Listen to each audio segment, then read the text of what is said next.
అంతేకాదు Apple iPods వీటన్నిటికన్నా better iPods కానీ, లేదా రీసెంట్‌గా యాపిల్ వర్చువల్ రియాలిటీ హెడ్సెట్ ఏదైతే ఉందో, దానికంటే గొప్ప హెడ్సెట్ మెటాకుందని, కానీ కావాలని చెప్పి యాపిల్ వీటన్నిటిని తక్కువ చేసి, తప్పు పట్టేసి, వీటన్నిటిని సైడ్‌లైన్ చేయడానికి యాపిల్ బిజినెస్ మాత్రమే ప్రమోట్ చేసుకుంటుందని చెప్పుకొచ్చారనమాట.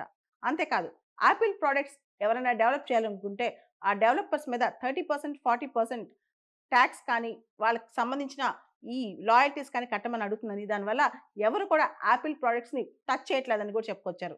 ఇంతకు ముందులాగా యాపిల్ సేల్స్ లేవని, ముఖ్యంగా యాపిల్ ఐఫోన్‌లు ఏదైతే పాత ఐఫోన్‌లు ఉన్నాయో, కొత్తవి అప్డేట్ చేసుకోవడానికి అంటే కొత్తగా వీళ్ళు న్యూ వెర్షన్ వచ్చినప్పుడు పెద్ద మార్పులు తేవట్లేదు యాపిల్ వాళ్ళు. వాళ్ళు అసలు యాపిల్ మీద పనే సరిగ్గా చేయట్లేదు.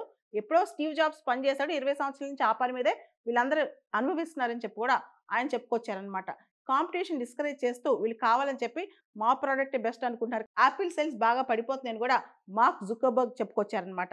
రీసెంట్‌గా మెటా ఒకటి అనుకుందంట. రేబాన్ అడ్వాన్స్డ్ స్మార్ట్ గ్లాసెస్ వీటన్నిటిని యాపిల్‌కి కనెక్ట్ చేసే విధంగా చేయాలని చెప్పి. కానీ యాపిల్ అలాంటివి సరిగ్గా అలౌ చేయట్లేదు.